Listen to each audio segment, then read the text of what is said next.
Beruntung sekali dipimpin oleh seorang yang sangat visioner, yang berjiwa patriot, konsekuen, pantang menyerah, dan kalau berbicara, apa adanya. Waduh, gimana ini?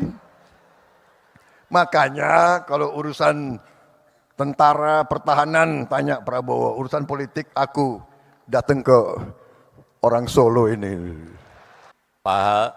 Padahal dulu rival. Padahal dulu kita saling berkontestasi. Buat saya, Prabowo Subianto itu sangat spesial. Akal kalian, aku sudah tahu ini. Tapi saya sudah tahu akal kalian. Ternyata setelah saya pikir-pikir, sepertinya memang betul bahwa 08 itu memang identik dengan Bapak Prabowo. Karena hanya angka 0 dan angka 8 yang terdiri dari satu garis tanpa terputus dan terus berlanjut. Enggak ada putusnya. Wow, gini kalau Presiden Jokowi dan Pak Prabowo bersatu, menepis segala isu miring, pecah kongsi yang dinarasikan oleh orang-orang yang julid kepada Presiden Jokowi dan juga Pak Prabowo. Seperti yang kita harapkan bahwa persatuan dari para pemimpin yang hebat ini, ya, angin segar yang membuat kestabilan negara kesatuan Republik Indonesia, betapa kuatnya negara kita dan bergeningnya di mata luar negeri ketika para pemimpinnya berkelanjutan dan saling kompak untuk NKRI. Ini yang lucu, yaitu ketika Pak Prabowo itu membongkar kelakuan menterinya Pak Jokowi. Kalau di belakangnya Pak Jokowi itu ternyata kelakuannya seperti ini loh. Itu dibongkar sama Pak Prabowo. Dan itu bikin semua orang terbahak-bahak. Tapi yang menarik adalah Pak Prabowo mengatakan bahwa menterinya Pak Jokowi itu menteri-menteri terbaik. Yang meskipun kelakuannya seperti itu, akan tetapi Pak Prabowo akan mengambil beberapa menterinya Pak Jokowi menjadi menteri di eranya Pak Prabowo. Ayo tulis di kolom komentar siapa saja menteri yang menurut kalian diambil oleh Pak Prabowo sebagai menterinya di kabinetnya Pak Prabowo. Mari kita saksikan full pidato Jokowi dan Prabowo. Tonton sampai selesai ya. Karena semua dari menit awal sampai menit akhir adalah jawaban atas segala ketakutan kita selama ini. Jadi kalau mau tahu jawaban-jawaban yang simpang siur selama ini, kita harus saksikan ini sampai selesai. Bapak Presiden, Pak Jokowi, terima kasih kehadiran Bapak. Ini pertama kali Gerindra bikin acara mengundang Presiden, Wakil Presiden, dan tokoh-tokoh nasional untuk pertama kali sekarang. Kita undang pertama kali karena moral agak tinggi, Pak.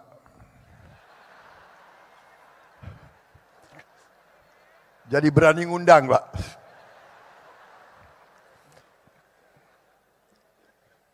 Waktu kalah nggak usah undang-undang.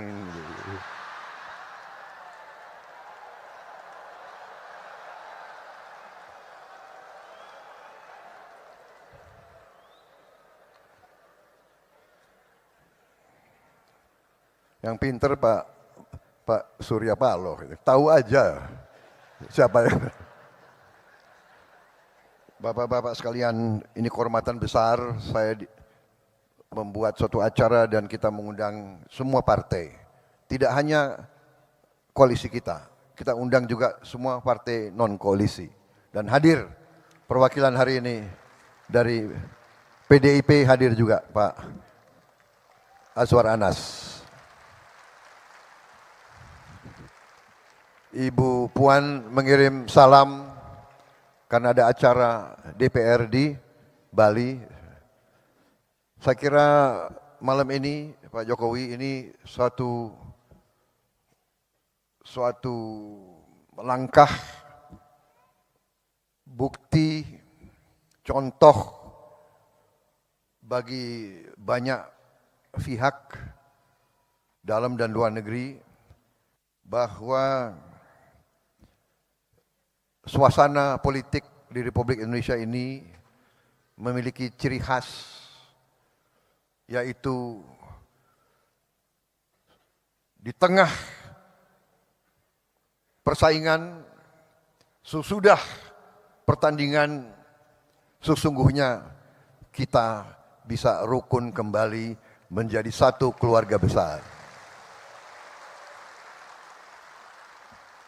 Dan ini tidak sedikit peran kepemimpinan Bapak Joko Widodo. Tidak sedikit kepemimpinan beliau. Saudara-saudara, saya ini memang punya sifat, nggak tahu dari dulu, saya ingin bicara apa adanya. Saya bicara dari hati saya. Saya tidak suka untuk menjilat, saya tidak suka ngolor, istilah di tentara, Pak. Kita pernah bersaing, kita pernah berbeda. Bapak menang, tapi Bapak mengajak saya bergabung. Ini leadership, ini kepemimpinan, ini kenegarawanan, dan ini tidak sering terjadi di mana-mana. Tidak sering terjadi. Dan saya keliling kemana-mana, Pak. Tokoh-tokoh luar negeri selalu bertanya, kok bisa? Kamu kan 2 kali dikalahkan.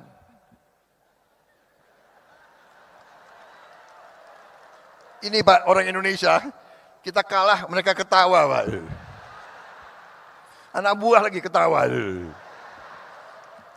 Lo kira enak kalah?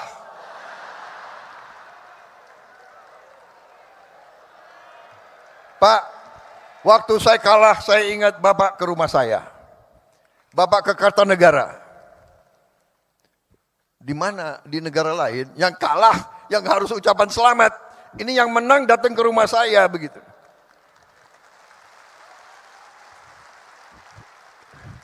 Makanya kalau ilmu kepemimpinan belajar dari orang Solo. Datang ke rumah, habis itu bawa undangan, mohon hadir pelantikan. Waduh, gitu. Gimana ini? Makanya kalau urusan tentara, pertahanan, tanya Prabowo. Urusan politik aku datang ke orang Solo ini. Jadi tradisi harus dimulai. Dan maaf para profesor, orang-orang pinter di mana-mana, ya kan, yang banyak bicara di podcast-podcast itu. Saya sangat hormat sama Anda memang pinter. Tapi tradisi kita harus berani kita pertahankan budaya bangsa Indonesia sendiri. Budaya bangsa Indonesia, rakyat kita turun-temurun inginnya pemimpinnya rukun. Benar. Kalian suka enggak kalau pemimpin rukun kayak begini? Suka? Di kampung senang enggak rakyat teman-temanmu kalau pemimpin rukun seperti ini? Enggak apa-apa. Berbeda enggak apa-apa, ya kan? Ngeri-ngeri sedap. Jadi leadership itu, dan saya begitu beliau ajak saya gabung. Setelah saya gabung, dari hari pertama sidang kabinet, ini bukan ngolor lagi. Sekarang beliau ini 2 bulan lagi kurang, beliau akan turun. Untuk apa saya? Iya kan? Saya hanya mau mengatakan rakyat Indonesia yang benar-benar Pak Jokowi adalah pemimpin yang hebat, pemimpin yang baik, yang berpikir untuk rakyat.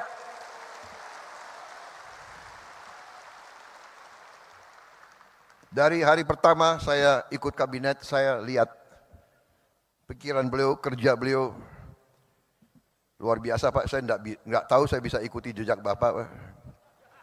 7 kali rapat sehari, bagaimana itu Pak?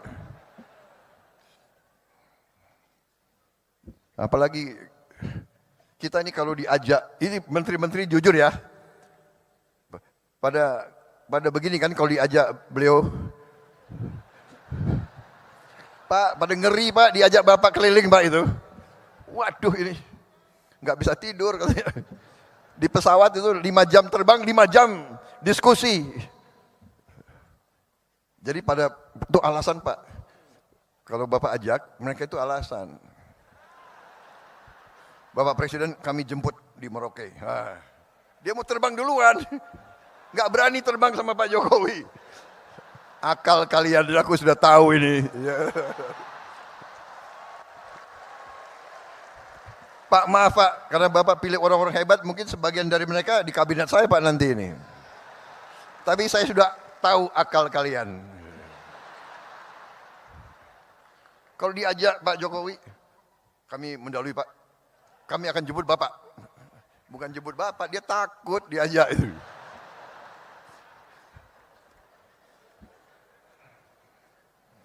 Habis itu makannya sedikit. Jadi Pak Jokowi itu makannya sedikit gitu. Jadi kalau saya diajak beliau terbang makanan, wah pingin juga ambil, tapi gimana ya? Presiden nggak ngambil, gue nggak ambil juga gitu.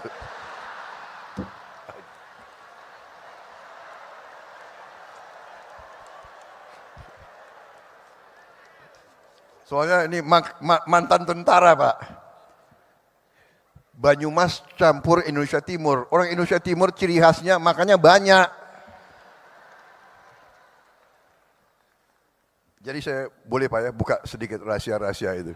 Ini menteri-menteri Bapak itu alasan akalnya banyak Pak. Jadi saudara-saudara, saya merasa terima kasih. Walaupun kita pernah berbeda, tapi saya yakin di dalam hati beliau merah putih, beliau Pancasila, beliau cinta Indonesia, beliau berjuang.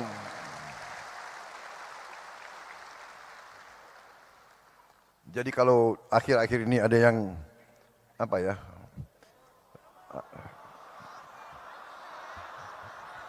Omon-omon nggak enak lagi, kita nggak? Udah nggak boleh. Sekarang nggak boleh, tidak boleh nyindir-nyindir lagi. Jangan ada yang nyebut-nyebut angka 11 ya, jangan. Nggak boleh. Saudara-saudara, tradisi kita lain, demokrasi kita menurut saya, dan ini saya akan ajak tokoh-tokoh semua, demokrasi kita harus berani bahwa kita bersaing boleh, tapi pada saat kepentingan nasional kita tidak boleh ikut pola-pola orang lain. Mereka itu kalau oposisinya sampai nggak tahu lah, sampai mengarah ke bermusuhan. Kita tidak boleh, kita tidak mau, dan kita insya Allah tidak akan.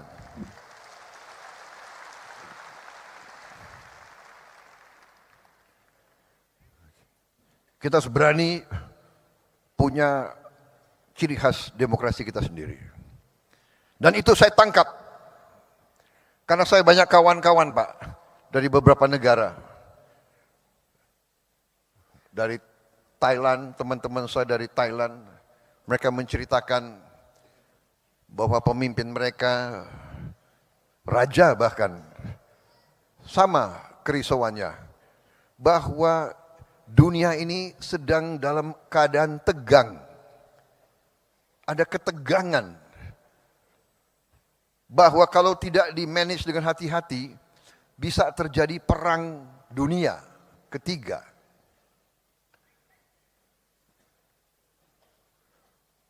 Perang di tempat yang jauh berpengaruh kepada kita semua.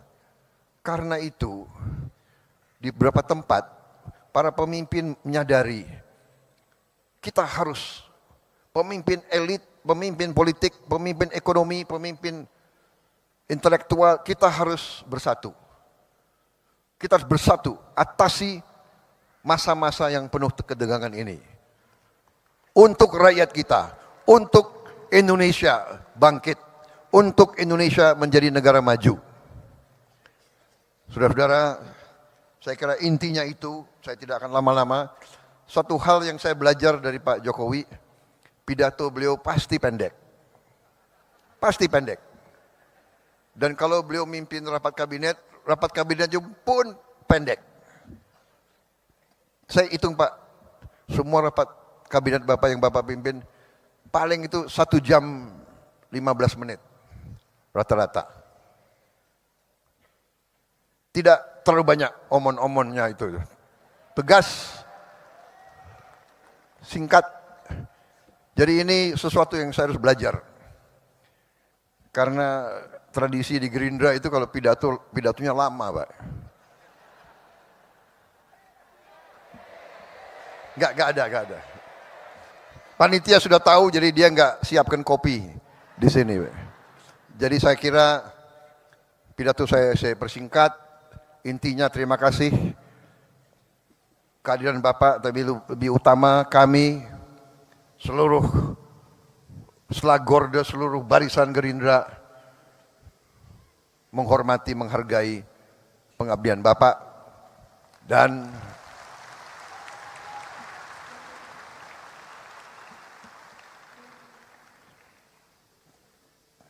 kenapa saya bersatu dengan Pak Jokowi? Karena saya percaya beliau hatinya merah putih. Jiwanya untuk rakyat Indonesia. Berkali-kali beliau pesan kepada saya, Menhan, Indonesia tidak bisa maju, rakyat tidak bisa sejahtera kalau kita tidak lakukan hilirisasi. Karena itu pikiran beliau adalah bagaimana rakyat sejahtera, bagaimana rakyat maju, bagaimana Indonesia bangkit. Dan karena itu kami akan lanjutkan semua program Bapak. Yang kurang akan kita perbaiki. Dan kita tidak pernah mau bicara bahwa ada pemimpin yang paripurna, tidak ada. Semua pemimpin banyak kekurangannya. Apalagi saya, ya kan? Saya sadar bahwa saya ini banyak kekurangan. Tapi bersama-sama dengan semua kekuatan, insya Allah kita bisa berbuat yang terbaik untuk bangsa Indonesia. Terima kasih pengabdian Bapak sekian tahun.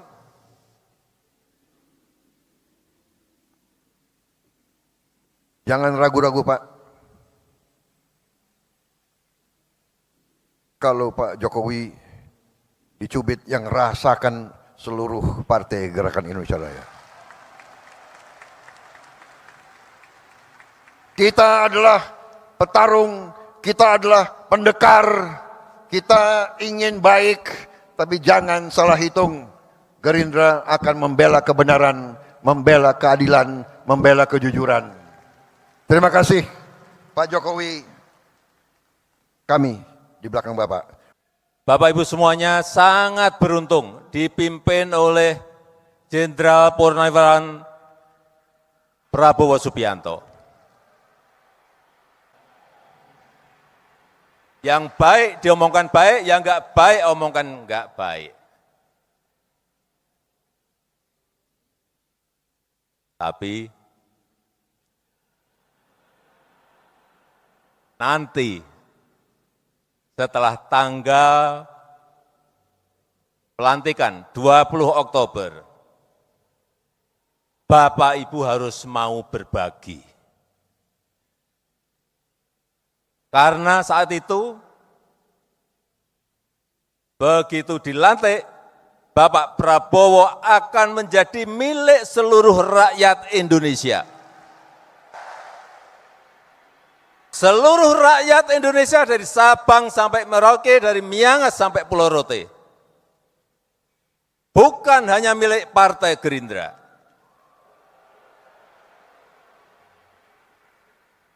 Hati-hati mengenai ini.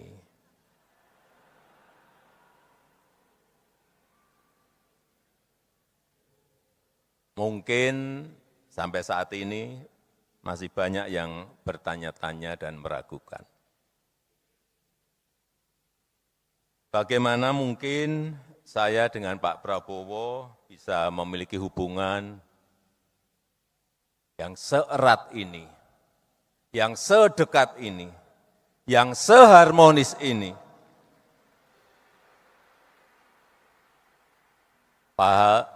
Padahal dulu rival. Padahal dulu kita saling berkontestasi.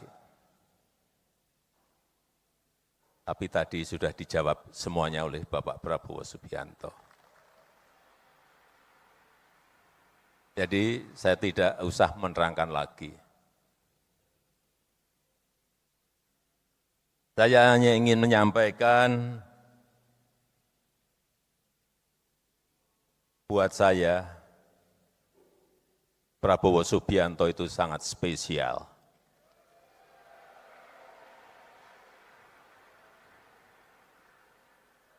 Saya sangat menghormati Pak Prabowo, sangat menghormati.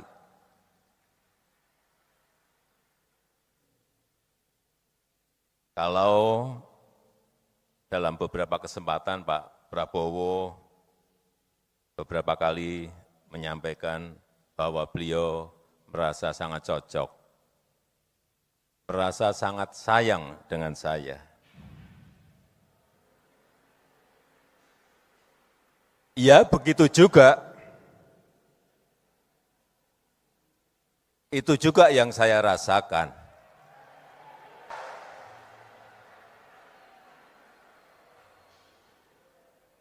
Di mana rasa kecocokan itu tumbuh karena apa? Karena saling rasa percaya.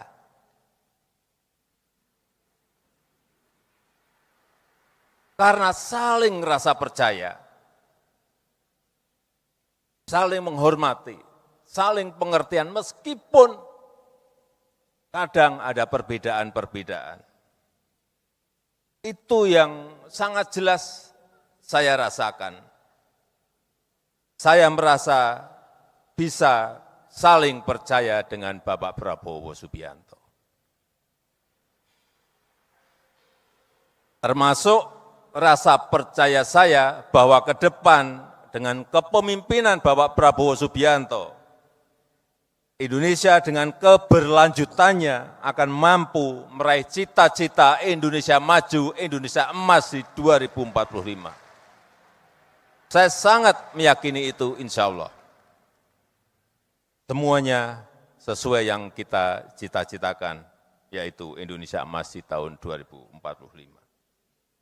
Bapak Ibu yang saya hormati, keberlanjutan itu sangat penting, baik itu keberlanjutan program kerakyatan, baik itu keberlanjutan pembangunan infrastruktur dan SDM, baik itu keberlanjutan hilirisasi industri, IKN dan ekonomi hijau yang tadi juga telah disampaikan oleh Bapak Prabowo. Karena dengan begitu, bangsa ini tidak habis waktu, tidak habis sumber daya, tidak habis energinya hanya untuk berganti arah, hanya untuk berganti program setiap kepemimpinan, hanya untuk berganti haluan setiap ganti kepemimpinan.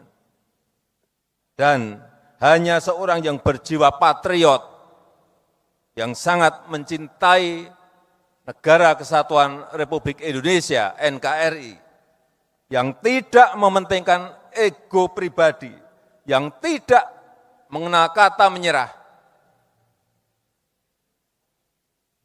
Karena tadi beliau menyampaikan sendiri, 2 kali kalah dengan Jokowi.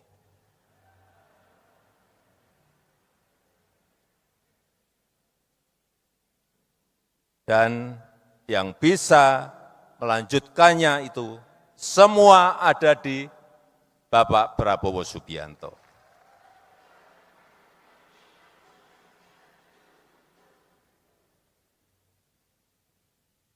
Dulu saya sering bertanya-tanya kenapa Pak Prabowo itu selalu dikaitkan dengan 08. Mula-mula saya tidak tahu. Ternyata setelah saya pikir-pikir, sepertinya memang betul bahwa 08 itu memang identik dengan Bapak Prabowo. Karena hanya angka 0 dan angka 8 yang terdiri dari satu garis tanpa terputus dan terus berlanjut. Enggak ada putusnya.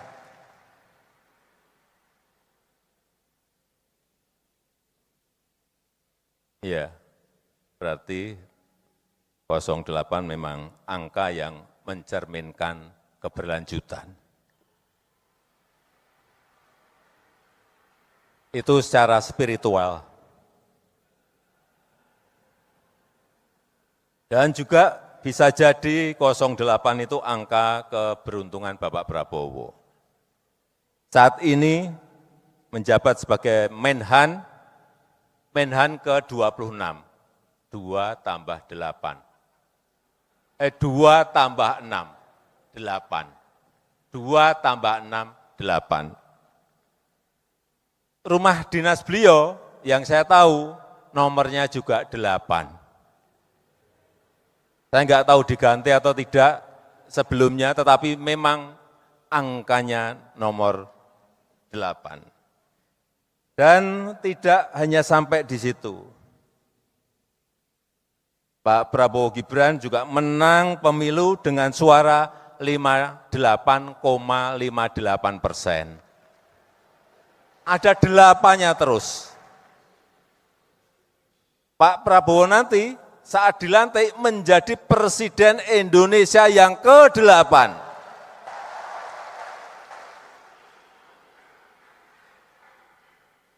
Dan selama 5 tahun ke depan akan memimpin upacara HUT Hari Ulang Tahun Kemerdekaan Republik Indonesia yang tahun depan 80.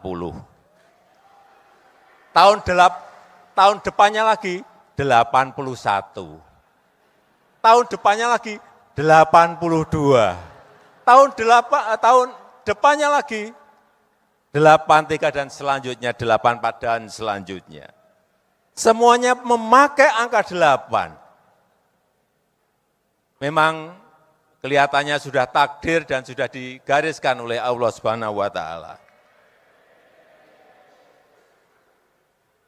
Dan saya ingin menyampaikan kembali selamat kepada Bapak Prabowo Subianto yang telah diberikan kepercayaan oleh rakyat sebagai presiden terpilih tahun 2024-2029.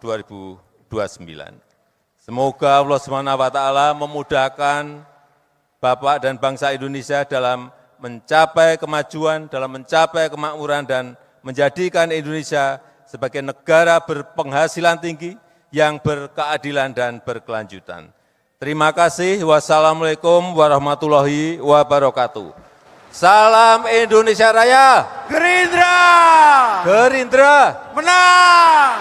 Prabowo. Presiden. Terima kasih. Mari kita ucapkan terima